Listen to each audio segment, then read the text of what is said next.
Happy Sabbath. This is a wonderful morning. And this morning, the Sabbath school lesson is about covenant, right?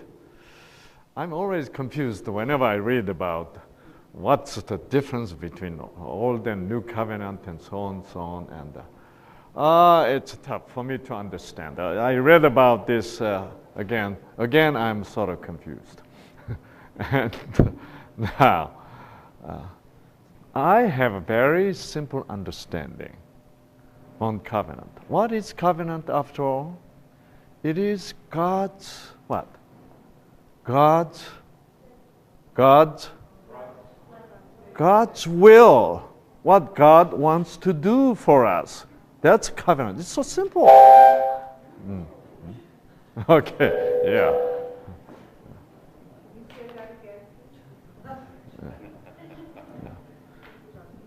God's covenant is, you don't have to know the Greek, right?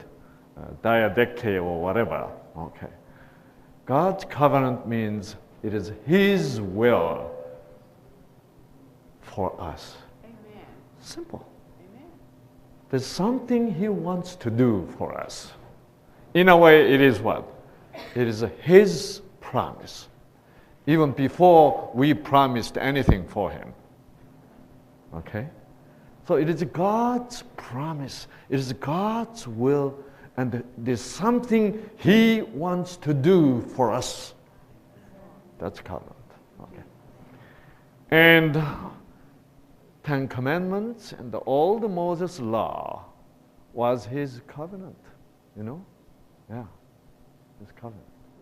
Okay. That's what He is expressing. What He wants to do for us, right? You know, what is then old and new? There's no difference whatsoever. The reason why we have the new covenant is because we misunderstood God's covenant at the beginning. That's why. God's people totally misunderstood God's will. So that's why God had to clarify His will for us again. That's who? Jesus Christ. See? Yeah. There's no two different covenant, old and new. You know? It's the same covenant, but unfortunately, the people who are supposed to receive God's will did not get it. Instead, they totally what? Misunderstood. So God has to what? Has to tell them again, to show them again what He is really going to do. I think in terms of solving understanding the difference between these two covenants, old and new covenant, is so summed up simply by Ellen White. You know, I don't know whether she knew that she was summing that up, but when she said this, you know, I really believe Ellen White is really an inspired prophet of God. Okay. One of the reasons is this. This is one of the most powerful reasons for me that I know she is prophet. Is that Ellen White said, all God's command is promises. Yes. Yes. Promises. Okay. And at the beginning, I didn't know what she was talking about. Because when you open the Old Testament, there's a bunch of what? Commands. Do this, don't do this. Yes, you shall do this, you shall not do this. All commands. Why she says it's a promise? Because she was inspired by something, right? Why she says that? See? When God promised to His people, to Jews,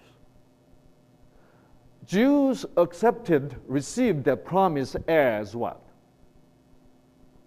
As command. That was the problem. That's why all the Jews said what? We will what? We will do it. Yes, we will do it. We will do whatever you command us to do. So please, we will do. We will do. Why? Because Jews misunderstood God's promise as what? As a command. Okay? Can you tell me, is there anyone here can tell me, why God's command is promise? Anybody? Why God's command is promise? Okay. Actually, that's what Lena is right. Because whatever He commands, we can't do anything without Him. Right? So He has to do for us. That's why when He commands, it is promise, isn't it? But all the Jews thought whatever He commands, they could do it. That's why their answer was what? We will do it. See? It was total misunderstanding. Yeah. And what is your name? Huh? Tychus? Yeah. Okay, Tychus. How old are you? 13. Okay. I found Tychus. He's only 13 years old. But unfortunately, he's an orphan. I know you're not, right? Let's pretend you are. Okay. He's an orphan. But I look at the Tychus, I spoke to him, and I found there's what? He has good potential. But he has no parents, no money. And I'm worthy. I am a doctor. And so I liked him. I loved him. So I told Tychus, Tychus, I command you to be a doctor. How can Tychus be a doctor? See? Right? He cannot become doctor by himself, right? Is Dr. Shang Li has to provide what? Money and everything for him to become a doctor. So when Shang Li loved Tychus, and I said, Tychus, I want you to be a doctor, means what? I promise you to make you a doctor, right? See? When you are in loving relationship, the command is what? Promise. See? Don't you want to have that kind of marriage? Yes. Yes. Whatever command your husband command means what? Your husband will do it for you. Yeah. Isn't that wonderful marriage, right? Lori, I want you to have a diamond ring. Right. See, that means what? I'll buy one for you, right? Yeah. This is relationship between me and God, right? So that's why all these commandments, 10 commandments, is not a command. It is what? Promise. But unfortunately, God's people perceived as if it is what? Command. That what they have to obey. See? Yeah. So how much we are so what? So misunderstanding the word obedience. We will obey. The true obedience is not that we do what God commands. What is now true obedience? We take the true obedience really means we take God's command as what? His promise. Then it is obedience. See? Yeah. Then it is true obedience. See? So we had all these words, the vocabularies in the Bible, upside down. See? Command is command, obedience is obedience at our level, right? So God is simply commanding us, And we are supposed to what? Obey. So this kind of wrong relationship was established by misunderstanding of the God's people to his old covenant. See? Yeah. That's why Jesus have to come down and what? Promise it again. See? Promise it again. You know. It was the same thing. Same thing Jesus is re-clarifying. That's it. See? I don't know why we're so comparing and so on, so on. You know, doing that. I just can't understand that. Okay. It's a re-clarification, that's all. See? Making it more simple, isn't it? Yeah. So, you know, all the covenant you knew, see, when everybody is looking at the cross, Jesus is now revealing his new covenant. That means what? All I meant to you by old covenant is what? This. Right? All the covenant, you were so confused, and you'll be so arguing about. The answer is what? Answer is this. Look at my blood. See? That's what I meant to you, my children. See? So he simplified it, and he re-clarified it. Isn't that simple, right? And then, you know, why there's old and new, right? There's no reason actually should be there's two different covenants. There's not two different covenants. It's the same thing, but unfortunately God's people misunderstood it was the same thing.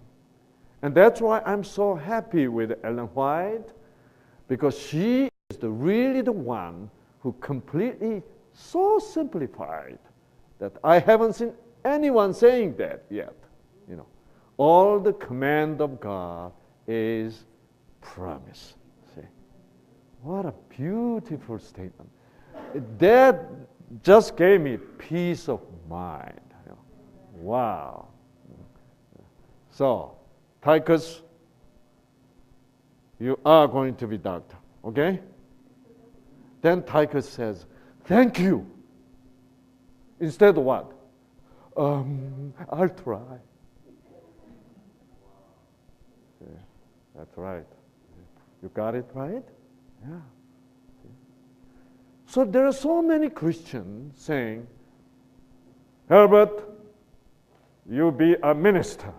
Then Herbert says, I will try. Then Herbert says, I don't think I can. Herbert didn't know it was what?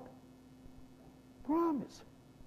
You know why Herbert misunderstood that? Because someone who commanded him was not really promising. He was what? Commanding. Okay. That's why people get scared. You know. So, I hope Tychus says what? Oh, thank you, Dr. Sang, thank you. When I said what? You're going to have to be a doctor, right? Instead, Tychus saying, I don't know how can I be. Well, you know, medical school is expensive. I don't think I'm smart enough. You know. Well, but if you command me, I'll try. God is not expecting that kind of understanding. That's total misunderstanding. See? When God commands, it means what? He is going to give you a full support. And if you don't make it, God will what? If you don't make it, God will wait for you. God wait. And God is long-suffering God, right? God endures. Yeah. Isn't that wonderful? in this kind of God, the real ultimate sanctification is possible. Even though you're not ultimately sanctified, God still what? Embraces you. You are my child. Okay. Yeah. So, it's so simple, right? So I don't want you to be confused anymore about what? Old and new covenant. There's nothing is old or new. Okay? It is God's will, period. Amen. Yeah. Yeah. God's will, period. God's will for sinners. He loves sinners. And He's determined to do His will. That is His promise. I am determined. You know? Tychus, do you know how much I love you? I love you like crazy. And I want you to take my office, okay? I want you to take all my patients. And I want you to be a doctor. Tychus, okay? And Tychus has to say what? Yay! Thank you, Dr. Li. You know. He'll have what? Peace of mind, right? Now he will study good, right? Without having any what? Any worry, anything. So even though he failed, you know, even though he failed the first year, right? He'll come back to me, Dr. Shang Li, I didn't make first year. I failed. Dr. Shang Li says, Tychus, don't worry, I will make you a doctor.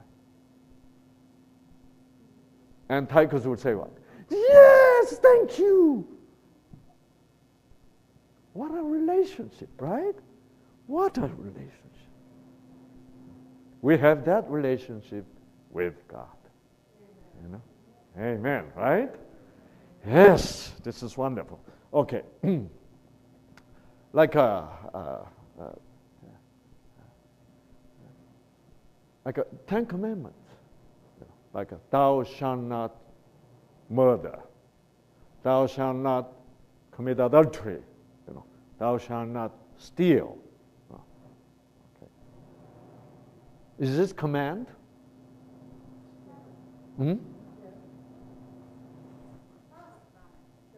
What promise? Now I explained everything. Now you have the answer. It's your turn.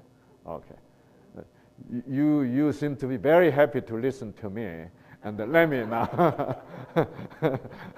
let me now ask you. It's your turn. Okay.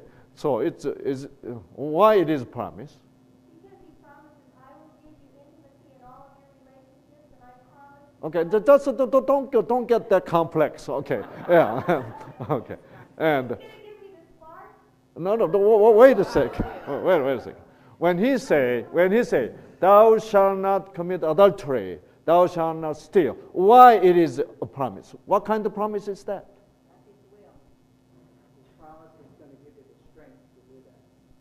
Strength to commit adultery? That His character will be revealed in our lives. Yeah. He will write them on the fleshly tablets of our heart. Well, become very theological. Okay. Yes. Be simple. I know you will, but I will believe you. Okay, we're coming a little closer. Yeah. He has the power. We don't. Uh-huh. You know, it is impossible for us not to commit adultery. Well, some of you say, I never did. Really?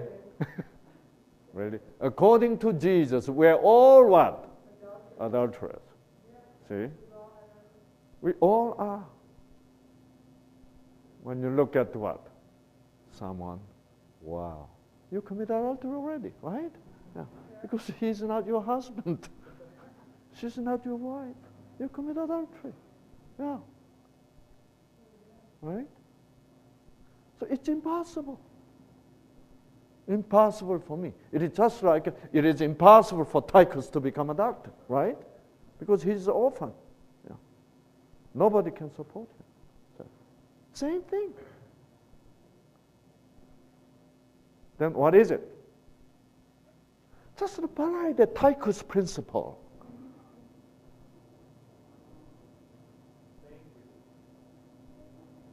You know, when I realize I'm an adulterer, right? You know, 10th commandment, thou shalt not covet, right? Don't we covet? You know, yeah. And it is impossible not to covet. You know. When someone else has a beautiful wife, his wife is so good to him, you know. Oh, I wish my wife is like that. You sinned, right? Yeah. You sinned. How often all the wives says, I wish my husband is like that. See? Yeah. See, we are in sin. So when you know you are impossible sinner, then commandment is what? Is revealing to you as a promise. If you don't think you're a sinner, well, I never commit adultery. I'm keeping my commandment pretty well. Then you never know that's a promise. It is to you, it's all command. Okay. When you know, see, you are also adulterer. See, yeah. Like when my ex-wife committed adultery, okay, and I felt like a condemning. How can you do, that as a Christian, as a Christian? But then God spoke to me, Shang Li, that's not much different between you and your wife. See, maybe you have done much more. Then I said, you're right. You're right. Then, what does it mean? Thou shalt not commit adultery. Turn it around, please.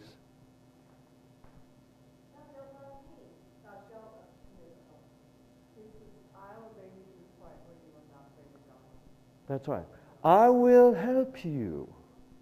I will help you to become a person that you will not what? Commit adultery, because you cannot be like that by yourself. All right? Praise the Lord. See? So, if you know me better and better, if you come closer to me, you will not covet anything. Right? You will not covet anything. See, when you come closer to Jesus, you have the what? Best thing. Why should you, covet anything, right? Yeah.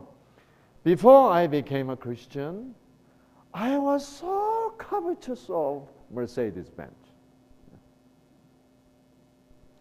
When I was in Michigan, in a medical residency, in Wayne State University. In Michigan, there was all American cars, The best car in Michigan was at that time, it was a Cadillac. So whenever I saw Cadillac, wow. Especially Cadillac Eldorado, right? Two-door Eldorado. Wow. I wish I could have. Then, to do the allergy immunology fellowship, I moved to California. Wow.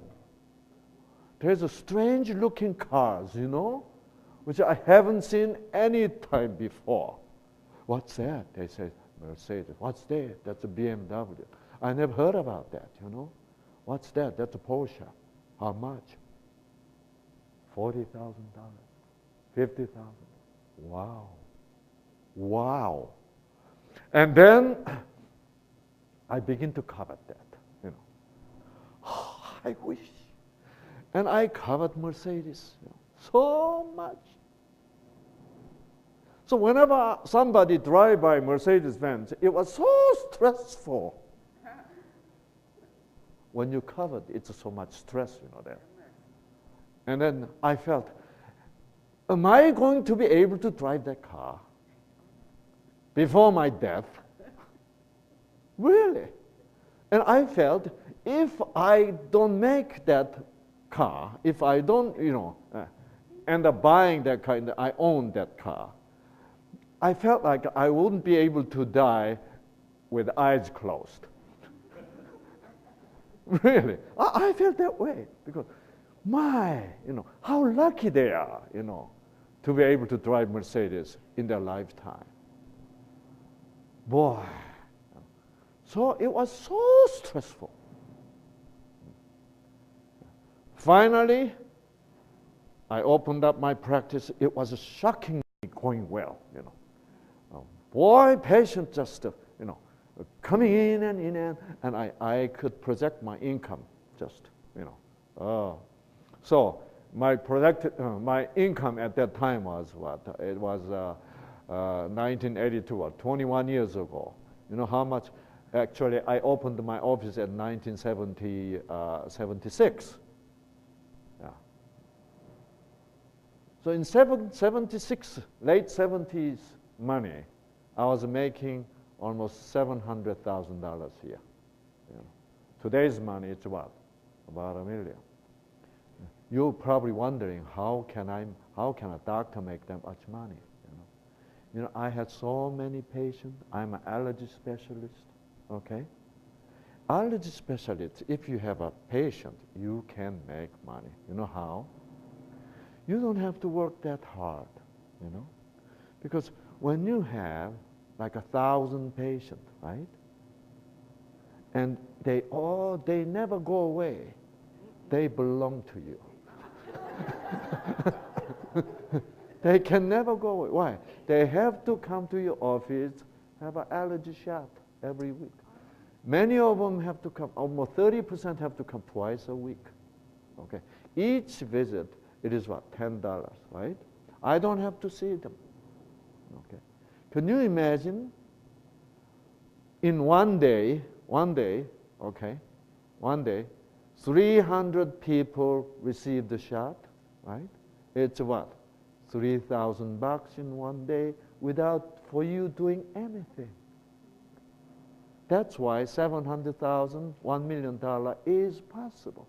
Because then, patient goes, become more and more. Let's say you have a 2,000 patient. Then one day you have what? You have 500 people coming. In the meantime, you have new patients, new consultation, then hospitalization, and so on. Boy, you don't have to work that hard to make $1 million. So I recommend you to change your specialty. Really, once you become a popular allergist, it is amazing because it's so easy. But anyway, so I could easily figure out it is possible after 6 months of my practice, I know I could handle Mercedes. See? Yeah. Lori's husband is orthodontist. Okay. You know what? Poor dentist, they have to see each patient, right? I don't have to. Allergists, They have to work on every single one who come into the office. See? That's why they're constantly at work. But allergists, if I don't have any new patient, I can sit there in my office and say, the money keep on pouring in. And I can go to golf and money keep on pouring in. Yeah. Isn't that nice? You didn't know that, right? So if you have a son, make him allergist. And I felt, wow, money is no problem. What a good feeling. I always had the problem with the money, but then suddenly money became no problem. I could buy anything I want to buy. What a freedom, It was so good. Then suddenly, I begin to feel fear. This is so good. What if? What if I die? What if I found I have a cancer tomorrow? Then what is going to do? What is going to happen to this such a good situation I have? I begin to be fearful. At that time, I didn't know God. But when I found God, right? You know what? It was definitely better than Mercedes. Amen. Really, really. So today, if Mercedes pass by, I don't hate Mercedes. I still love Mercedes. But you know what? I don't have to have one to be happy. Amen. That's the joy, you know. Amen. I said, wow, nice Mercedes, huh? Good. But you know, immediately I feel what? I wish you have Jesus too, you know, with Mercedes, you know. I like to have a Jesus with Mercedes. Okay, to be honest with you, yeah. But I cannot make that much money to have Mercedes now. See? So I'm happy with the Toyota, you know, Toyota Sienna, you know. The Sienna was best for me because I could, you know, have somebody else in the car, right? Yeah, other people. So we have a little minivan Sienna.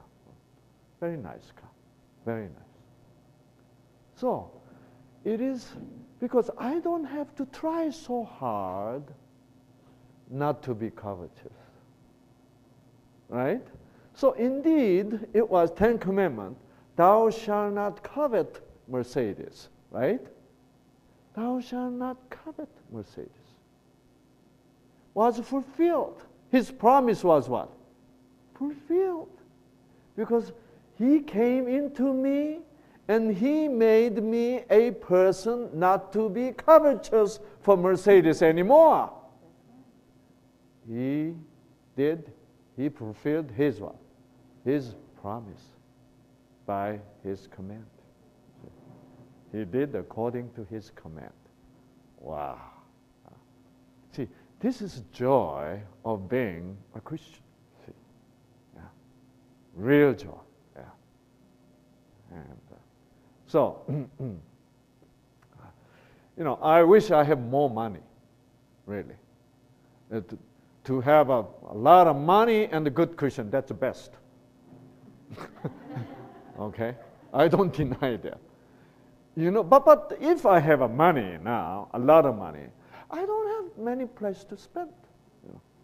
Well, if I have a lot of money, I like to build a nice New Start Center in Georgia, where I am.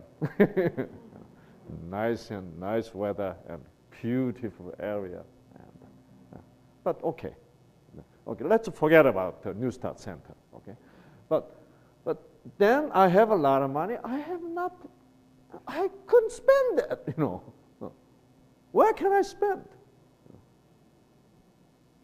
And the only thing I like to spend the money, if I have a lot right now, is, do you know what? Do you know what it is? Since I am flying so much, I like to be in business class at least. Oh, it's so comfortable, you know. Well, first class, no, not yet, you know, but at least business class, because all my friends are at the first class, you know, because they're all chairman of this and president of that, and so on, so on. And I'm a president, but not that kind of president, you know. Yeah. And so at least it was so covetous of business class. Okay. But you know what? It is so interesting. When I wasn't a Christian and I fly, I look at business class is way forward, right? And sometimes curtain opens, you can see business class. You know. Wow, I wish I could be there. But today, most time I'm in economy, okay?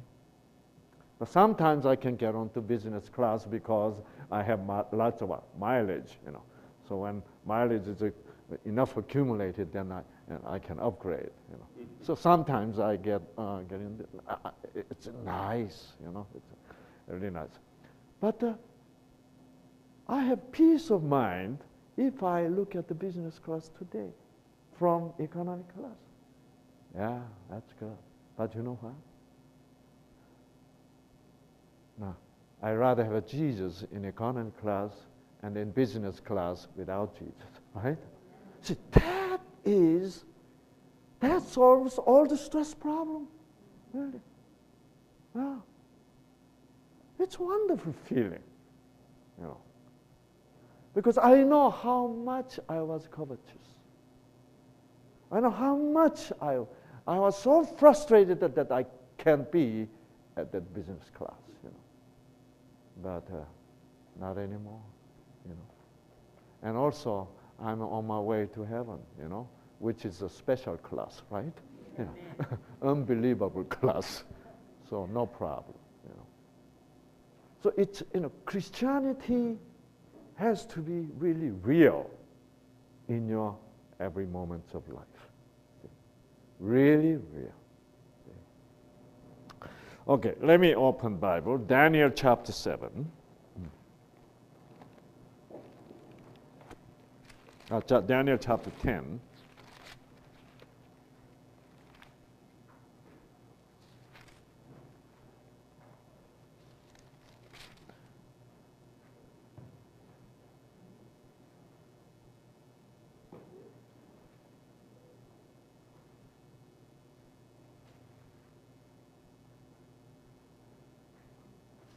Okay, look at Daniel chapter 10, verse 18.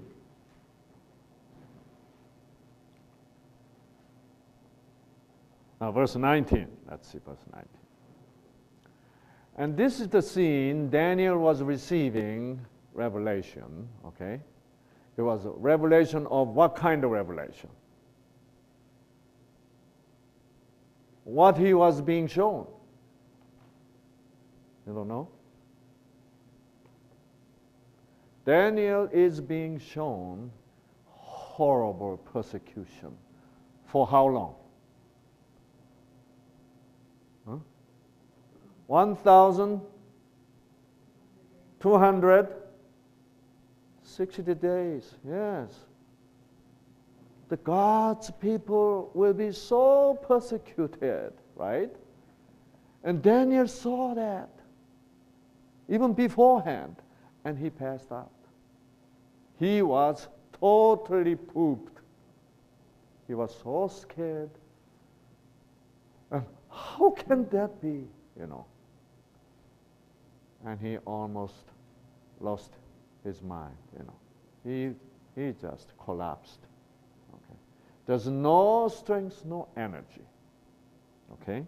Verse 19. And he said, who is he? Okay,